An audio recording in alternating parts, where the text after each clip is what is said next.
Good afternoon and welcome to Nationwide. We are live in Abuja on the network service of the NTA. I'm Hauwa, Salihu, Adama. We start with politics today as the National Executive Committee of the Governing All Progressives Congress has approved the dissolution of the party's National Working Committee. This followed recommendations by President Muhammadu Buhari to the emergency meeting of the committee. Correspondent Adama has the details. The emergency virtual NEC meeting of the APC, anchored from the council chambers of the presidential villa, was convened to find lasting solutions to the internal crisis undermining the unity, stability, and cohesion within the governing party.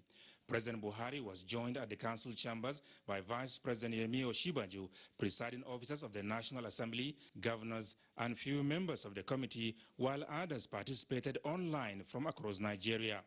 Apart from the dissolution of the National Working Committee of the party, as well as the appointment of a caretaker and extraordinary convention planning committee chaired by Governor Mai Mala Buni of Yobe State, the NEC meeting also ratified the recently conducted Edo APC governorship primary election won by Pastor Osage Ize-Iyamu. It is with a deep sense of concern that I stand before you today. President Muhammadu Buhari had earlier told members that the administration of the party was becoming impossible.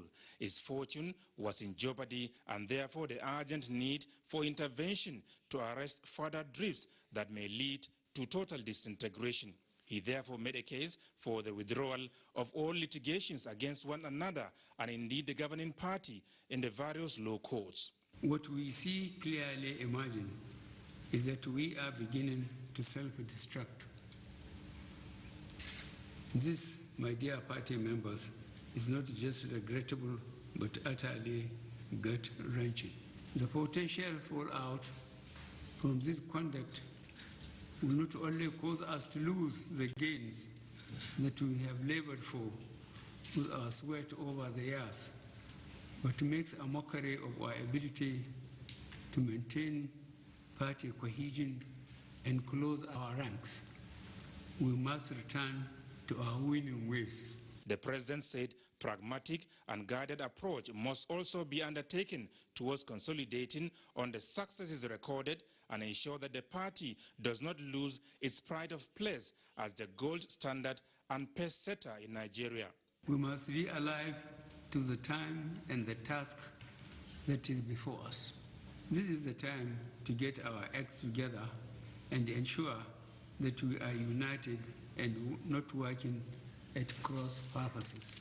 We must instill and enforce party discipline. Failure in taking these measures places our party in a difficult position that negates years of struggle and sacrifices.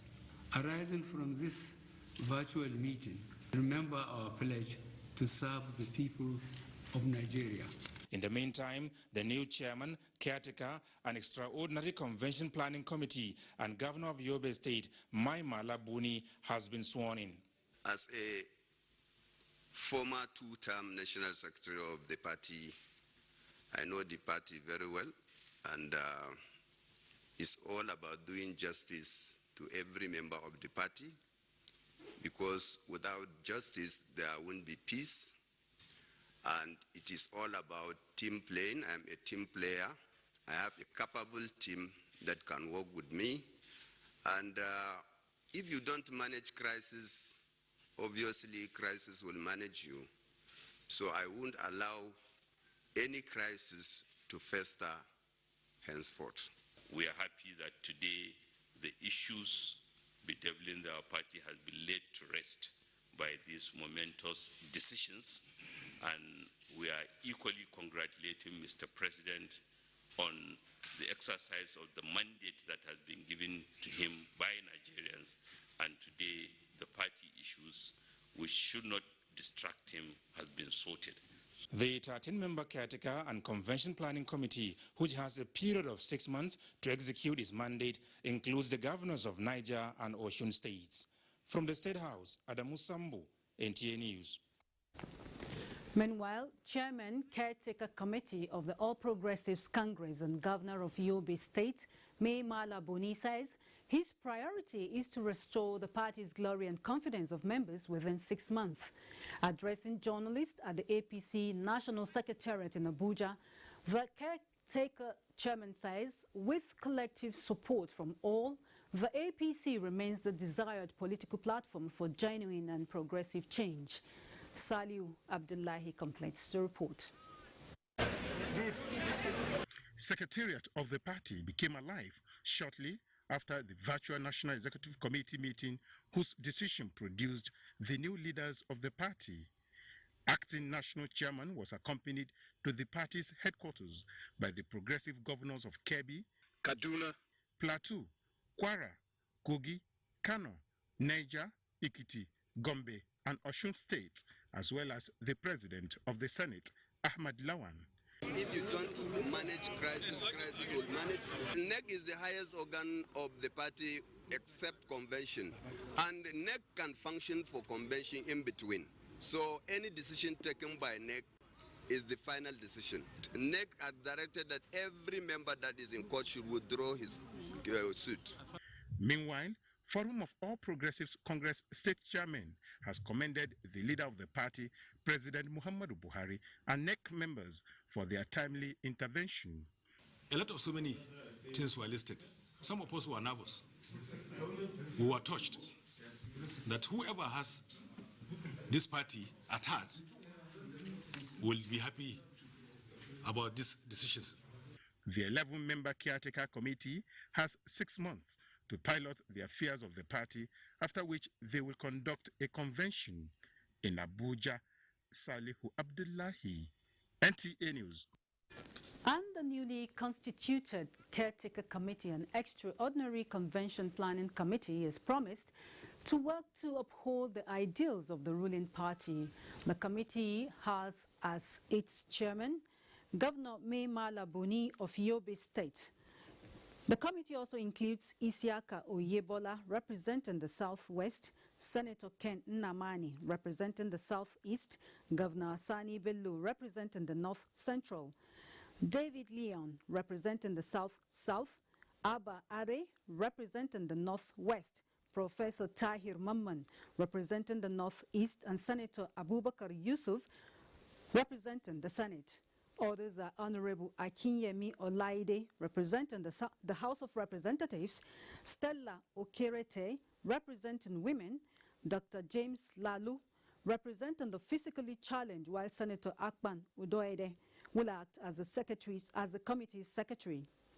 The National Executive Council also resolved to withdraw all cases in court, dissolve the National Working Committee, and ratify the gubernatorial primaries of Edo State.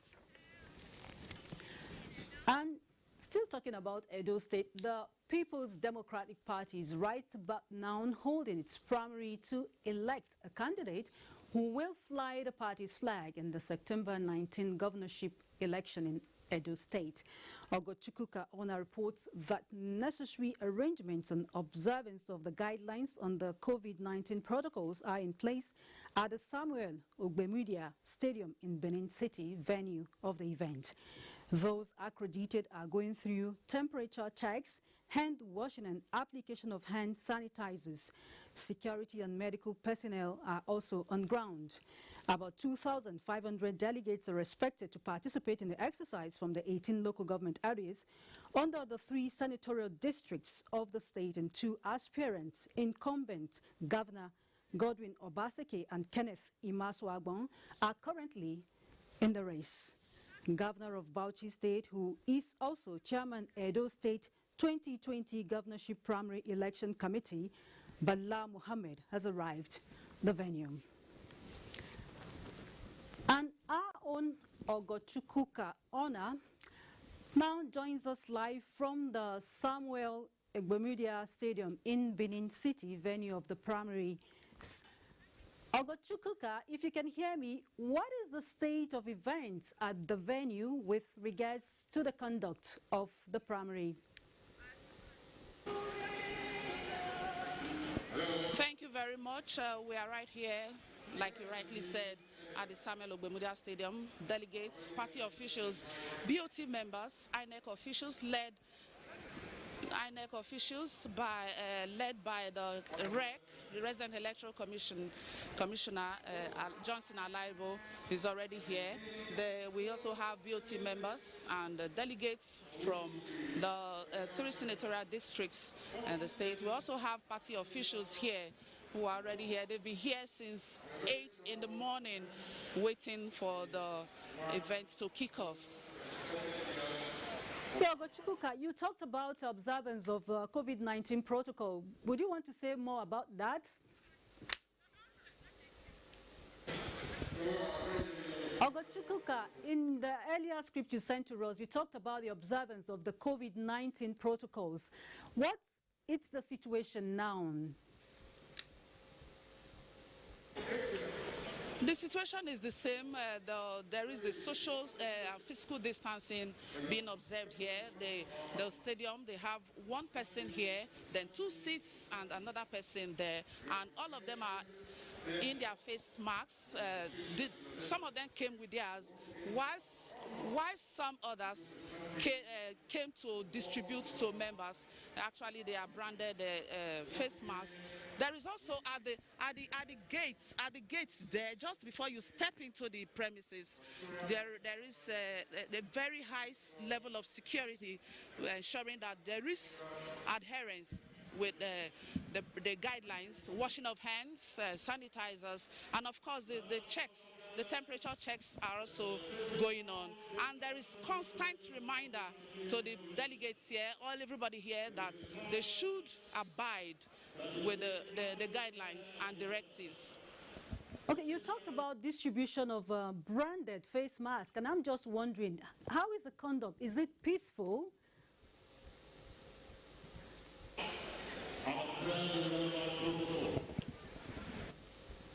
Chukwuka, you talked about distribution of branded face masks. I'm just wondering, what is the conduct of the delegates? Are they peaceful and expectant? Pardon? I'll take it just one more time. You talked about the distribution of branded face masks, and I'm just wondering, what is the conduct of the delegates there? Are they peaceful and expectant?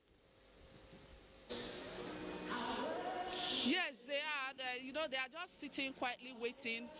There is no rancor. Everybody is just waiting, observing what is going on. The deputy governor just stepped in, and we are getting feelers that the governor and the chairman of the primary election committee will soon be back. That's Bala Mohammed, the governor of Bauchi State. He earlier stepped out.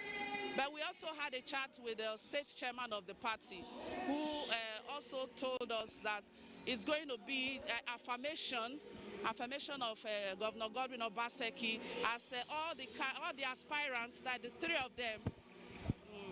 I think that will be all for now. We truly appreciate your contribution, but we're still staying with Benin. And I hear Obehi is in our studios there with more reports on the upcoming Edo election. Obehi, you're on. Thanks for joining us in Benin. The Environmental Rights Action and Friends of the Earth Nigeria, a non-governmental organization championing the proper cleanup of the Ogoni land in Rivers State, wants the overhaul of the hydrocarbon pollution remediation project, HYPREP Nigeria, and Wudiokulu reports that this was at a press briefing in Benin. Till date, environmental contamination in Ogoni land from oil spills remain untreated and in some places partially remediated. But the federal government has since set up the hydrocarbon pollution remediation project, HYPREP, based on submissions by the United Nations Environmental Programme on Oil Pollution in Ogoni in 2011. This has led the Environmental Rights Action, Friends of the Earth Nigeria, and its allies to continue their campaign, advocating the lives and well-being of Ogoni land to be attended to. The government should introduce legislation to make the agency truly independent, transparent, and accountable. For them, Proper cleanup and attention to the economic deprivation of the people will translate to justice for the Ogoni people. Hence the launch of the 2020 Global Report on Ogoni Cleanup Project, titled No Cleanup, No Justice. A center of excellence be established. Now this center of excellence is important because this place that we are cleaning up is not the only area that is polluted in the Niger Delta. The Environmental Rights Action is a Nigerian advocacy non-governmental organization founded on January 11, 1993 to deal with environmental human rights issues in Nigeria. In Benin, Aunli Okolo, NTA News. And still on the environment, some residents in Benin Metropolis whose areas were recently devastated by flood wants the state government to revisit the water retention project in order to correct any anomaly that will free the city from erosion menace. This was when some officials of the state government visited the area to assess the level of damage. Goodluck Enaine reports. Saturday, the 20th of June, will remain indelible in the minds of Benin residents affected by excessive flooding, which followed a gush of early morning rains. Residents of Edua were among victims that suffered devastation. The victims say most houses were submerged and property worth millions of naira destroyed. If you look at the volume of water coming to this area, they are supposed to channel this water to the moat. Even there's many houses there. There's one man there that have that Christ Church compound. The two motor there, motor sink down, and the man suffer on it. Even the property in the house. Nothing. All my documents, everything is spoiled. I don't know what to say again. I'm tired. Officials of the state government from the Ministries of Environment and Sustainability and that of Physical Planning, who were in the area to assess the level of damage, assure the victims of government's prompt support. Our consultants have already commenced engineering designs and working drawings, and they are at the final stage, and soonest this thing will be completed. The officials also advised those building on waterways to desist, as government will not hesitate to demolish any structure which violates town planning protocols. In Benin, Goodluck Enaine, NTA News. You're watching Nationwide on Nigerian Television Authority. More reports shortly. Please stay with us. I wish to once again commend the frontline workers across the country who, on a daily basis, risk everything to ensure we win this fight. For those who got infected in the line of duty, rest assured that government will do all it takes to support you and your families during this exceedingly difficult period. I will also take this opportunity to assure you all that your safety, well-being, and welfare remains paramount to our government. I am using this opportunity to express our deepest condolences to the families of all Nigerians that have lost their loved ones as a result of the COVID-19 pandemic. This is our collective loss, and we share your grief.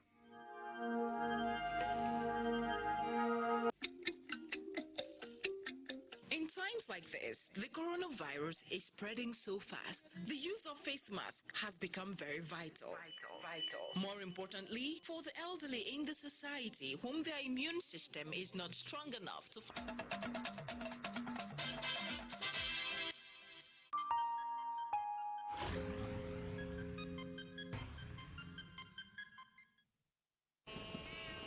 Thanks for rejoining us. Now to the latest on COVID-19. The number of coronavirus cases in Nigeria has risen above 22,000, following over 600 new cases recorded last night.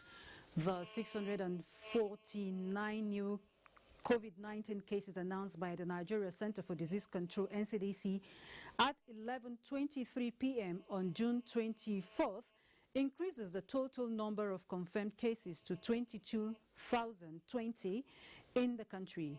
Of these new cases, Lagos has 250, Oyo 100, Plateau and Delta State have each recorded 40 new cases, Abia has 28, Kaduna 27, Ogun 22, Edo 20, Akwa Ibom 18, Kwara State and the Federal Capital Territory have 17 new cases each. Enugu has 14, while Niger and Adama State have 13 each. Others are Bayelsa with 7 new cases. Osun and Bauchi have 6 each. Anambra 4, Gombe 3, Sokoto 2, while Imo and Kano have 1 new case each. Lagos State maintains the lead on the COVID-19 Nigeria case chart with 9,323 cases. Next on the chart is the Federal Capital Territory with 1,622 cases, followed by Kano with 1,191 cases. The number of recovered and discharged COVID-19 patients is now 7,613, even as the death toll increased to 542. While efforts intensify nationwide towards curbing the spread of COVID-19, the impact and effects of the invisible enemy continue to cause disruptions in human operations. We're getting reports of how proceedings have been affected in some state houses of assembly. We have 3 of our reporters on standby live via telephone. Beatrice Anyam is in Owerri, Abdullahi Mohammed in Kaduna, and Dayo Ogunshala in Ibadan. Good afternoon to you, colleagues. I'm going to start with you, Beatrice. What is the situation with regards to events at the State House of Assembly? Can you confirm if indeed it is currently under lock and key? This could not get you clearly. Can you repeat the question? Okay, Beatrice, I was just wondering what the situation is with regards to event at the State House of Assembly. Can you confirm if indeed it is currently under lock and key? Yes, of course it is under lock and key presently due to a report on COVID-19 on one of the members who get infected and went into isolation. But later, other members of the House submitted their samples, and it was reported that 13 of them are positive as we talk now. But it's not only the 13 of them are not actually House members. Report from the state task force on COVID-19 says some of the 13, so some of them who were tested positive are workers in the House of Assembly and some members. And right now, the place is under lock and key till further notice. Okay, I'm just going to put you on pause and go to Kaduna, where Abdullah is standing by for me. Abdullahi, what is the situation in Kaduna? Could you bring us up to speed on likely infections at the State of Assembly and how that has impacted proceedings? Thank you, Hauwa. I just came back from the State House of Assembly right now, and it's still under lock and key. One supporting staff of the House of Assembly got infected some days back, and then immediately the Speaker and the state government ordered that medical personnel come in to the State House of Assembly and then conduct tests for COVID-19 on all the staff and the 34 members of House of Assembly. And right now, almost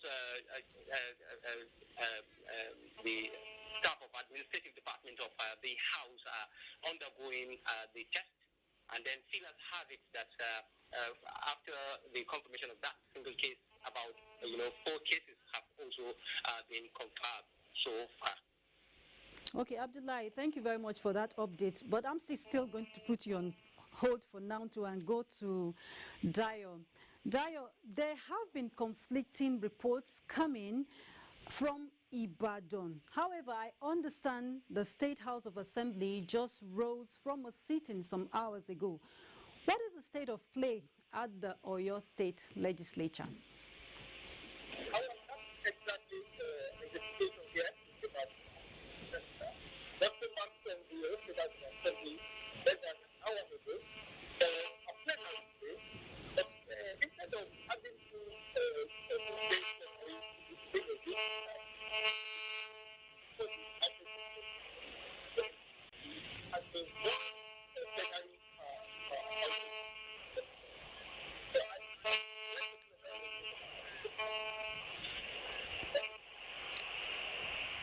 Unfortunately, Dayo, your connection is a little bit unsteady, so I'm just going to cut you off and go to Abdullahi in Kaduna. Abdullahi, based on what you just told me, I'm just wondering also, what are some of the safety measures in place by the state legislature? Well, all the members now have gone into isolation, and then the staff also, though every staff of the house will definitely go through the test, and also the test for members of the State House of Assembly. And, as it is now, the State House of Assembly is closed, no activities going on there, but members have all been directed to go into isolation, and then they will all go to the test, which is ongoing. Okay, thank you very much, Abdullahi, for your contribution. But before I cut off from you guys, Beatrice, with the state of things now in Enugu, I don't know, do we have anything as regards contact tracing so far? Are there any indications of contact tracing? Yes, the state of things, the members are already in isolation, but there is a privileged information from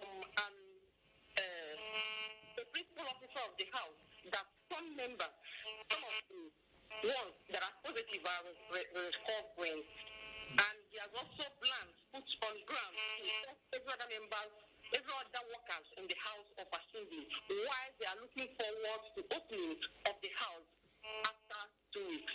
Okay, thank you very much, Beatrice from our Owerri network station, from Owerri in Imo.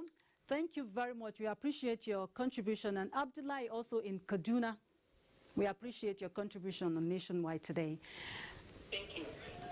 Moving on, the Nigeria Governors Forum has received the 3-year health sector COVID-19 response action plan aimed at repositioning the country on a medium-term outlook.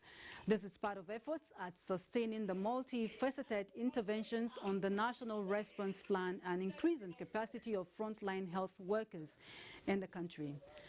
Abubakar Usman Akwanga reports that this is part of the communique issued at the 11th teleconference of the National COVID-19 response.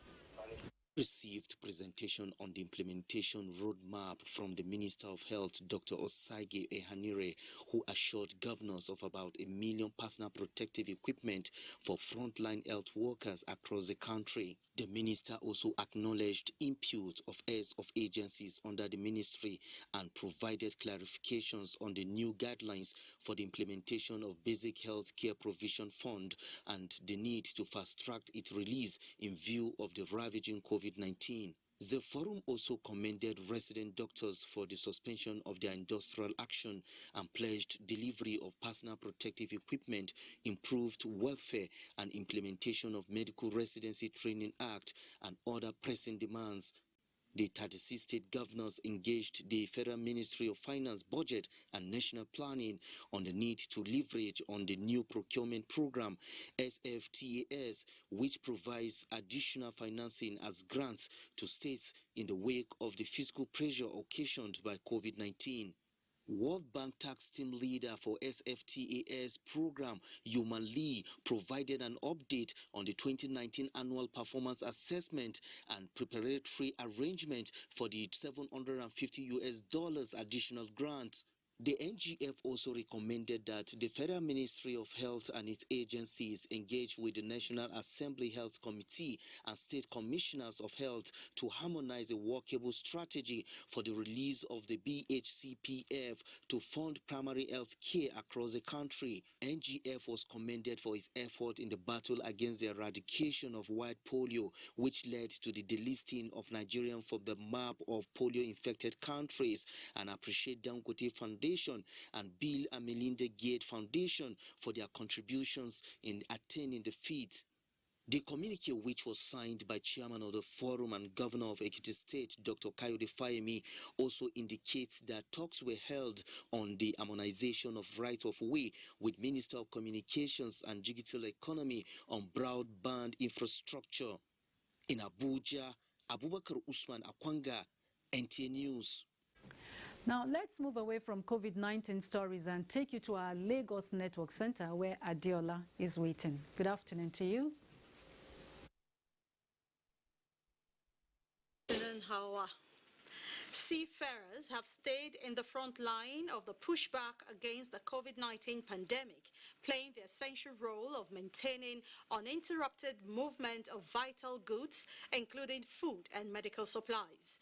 Their relevance is emphasized as the world marks the Seafarer Day. Dotun Oguyemi reports. The measures adopted by countries across the globe to curb the spread of COVID-19 vary, but one thing is common: restriction of movements across territories through land and air travel. The maritime sector has, however, continued its operations due to the indispensable nature of its mandate, which is ensuring food, medical, petroleum, and other essential supplies get to their destinations. The 25th of June every year has been designated by the International Maritime Organization as the Day of the Seafarer, in recognition to the efforts of these unsung heroes. Samuel is an engineer who is currently at sea on board an oil vessel. He says the day makes him feel special. It hasn't been that easy, but I want to assure you guys that even when the world was on standstill, we seafarers were still trying to move the world economy. The regulatory authority, the Nigerian Maritime Administration and Safety Agency, is concerned about seafarers' welfare, security, and building their technical capacity. The issue of training is in Banner. We are going to improve our own quality of training. The issue of equipment, we are doing that. The issue of their welfare, we are looking into it. We are CPRS Welfare Board, and so many other things that we have to do. Our own target is to make sure that our CPRS is being treated based on the international best practices, and we are not ready to compromise that. In the same vein, the mission to seafarers in Nigeria is advocating safer working conditions. And the governments, both local and international, need to recognize the importance of the services that these people provide. They need to be protected, they need to be serviced in terms of improved remuneration for these people. The theme for the year is Seafarers are Key Workers. In Lagos, Dotun Oguyemi, NTA News. The exponential increase in the spread of COVID-19 at the community level, particularly at the nation's nerve center, Lagos, is throwing up a great challenge, particularly in local government areas. Nosa Osula in this report takes a look at factors responsible for the surge of transmission in the affected communities and the way out. The Nigeria Center for Disease Control recently released the list of the 20 local government areas that accounted for 60% of COVID-19 cases in the country. Data released by the NCDC showed that 11 of the 20 local government areas are in Lagos State. Lagos Mainland, Mushin, Etiosa, Alimosho, Koshofe, Ikeja, Oshodi Isolo, Apapa, Amuodofin, Lagos Island and Surulere local government areas have the highest number of confirmed COVID-19 cases in Lagos State. Although social distancing and self-isolation are effective ways to slow the spread of COVID-19, but many Lagos residents are ignoring public health guidance on coronavirus. Keep on praying. I cannot continue like this, but we cooperate with the government, the federal, state, and local government. Just be aware that the virus is out there. So whatever you do, stay safe. Some people believe it is not real. Some believe it is real. Federal government has done its best, but the question is that the populace, in my own opinion, I think we have not done enough. Governor Babajide Sanwo-Olu made it clear that the most effective way to stem community transmission of the disease is for residents to live responsibly by following public health guidance on coronavirus. We have engaged religious leaders, we have engaged community leaders, we have engaged different stakeholders to pass on these messages that these are the things, these are the little things we can do to ease the spread of the virus. The governor assured residents that government is doing all it can to contain the spread of the virus. In Lagos, Nosa Osula, NTA News. That's it from here. Hauwa is back to you. Many thanks to you, Deola. And moving on, the federal government is adopting more stringent measures to enforce COVID-19 prevention protocols in work and public places across the country to reduce community spread of the virus. This is coming on the heels of the 2020 Environmental Sanitation Day. Let's now join Onengie Fineface for more. Minister of Environment Mohammed Mahmoud Abubakar considers the observance of National Environmental Sanitation Day as a necessary step to draw public attention to the relationship between healthy sanitary hygiene practices and COVID-19 prevention measures. There is no sure way of enjoying tomorrow than caring for our environment today. Therefore, let us make environmental sanitation and hygiene a priority and create a movement that can stop the spread of preventable infectious diseases like COVID-19 and others. Safe and hygienic use of personal protective equipment, decontamination of surfaces, and practice of personal hygiene when coughing and sneezing, the minister says, are all sanitation and precautionary measures to prevent spread of COVID-19. This explains the decision to increase surveillance of work and public places to enforce the provision of hand-washing facilities. Many establishments do not have full complement of functional hand-washing facilities. I therefore call on our environmental health officers and their counterpart in the state and local government to enhance their routine surveillance on environmental health issues in these facilities across the country to ensure compliance. National Environmental Sanitation Day was introduced by the federal government to institutionalize sound environmental practices through sustained creation of awareness. In Abuja, Onengie Fineface, NTA News. And Mina in Enugu is next on our lineup with more reports. Hello, Hauwa. Good afternoon and welcome to Enugu. Following the increase in cases of COVID-19, Imo State Governor Help Uzodinma has directed the arrest and prosecution of anyone found in breach of the various safety measures put in place to curb the spread of the virus in the state.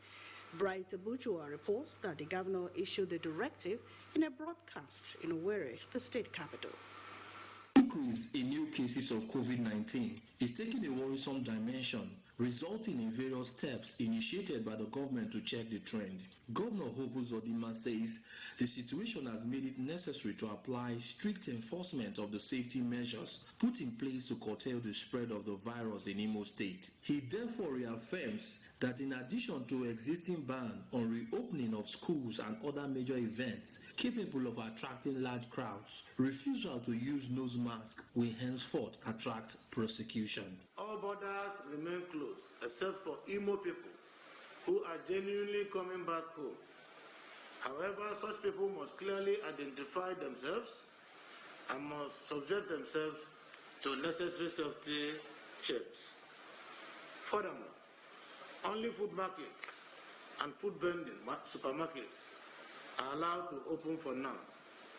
Any market or store outside the food brackets seen open will be sealed up indefinitely. Needless to add that the dusk-to-dawn curfew remains firmly in place. Burials, weddings, and any other type of public ceremony remain prohibited for now. I shall soon be meeting with religious leaders to intimate them on the inevitability of prohibition of religious worships. He urges the people not to be complacent to avoid jeopardizing the safety of others. In Owerri, Bright Ebuchu, NTA News. The Commandant, Nigerian Security and Civil Defense Corps, Enugu State Command, Evaristus Obio, has advised parents to closely monitor the activities of their children and works, especially now that they are home, in order to reduce the rate of crime in the state. He made the call while parading NMPC pipeline vandals and leader of a child trafficking syndicate in Enugu State. Correspondent has details. According to the commandant, the command acted on a tip-off which led to the arrest of the suspects at kilometer 197 NMPC Transportation Pipeline, Eziokwe community in Abugo, in Kano West local government area of Enugu State at about 4 o'clock in the morning. We had a tip-off. We got there, and by the time we went there were so many of them that were doing it, but luck ran out of these two. The suspect, Chioma, a widow with 4 kids, who confessed to the crime, said her quest for money to take care of her children led her to trafficking of young girls, a business she has successfully carried out for 4 years now. Yes, I know I'll be doing it, just I don't have any choice. The underage girls, whose ages range between 12 and 16, said that the suspects promised them jobs in the cities, but ended them up in hotels. This auntie now sent one girl to come and pick us. So when the girl then reached, the girl told us for the first time, we told the girl that we are not interested in our talks. Meanwhile, the NNPC pipeline vandals attributed the actions to the harsh economic situation in the country. This one is my first time to do this. It's because of condition. While commending the underage girls for alerting the command promptly, the command reiterates its stand for zero tolerance to illicit activities in the state and warns that it will surely bring perpetrators to book. In Enugu. And that's a bit from here. It's back to you, Hauwa, for a continuation of the news. Many thanks, Mina. And it's time to hand you over to our outside broadcast crew for the daily briefing by the Presidential Task Force on COVID-19. National briefing by the Presidential Task Force on COVID-19. This afternoon, we'll be taking the remarks of the Chairman of the Presidential Task Force, the technical updates from the Minister of Health, the DG NCDC, and the National Coordinator. Before we go to the question session, we'll take updates from the Honorable Minister of State Education and the DG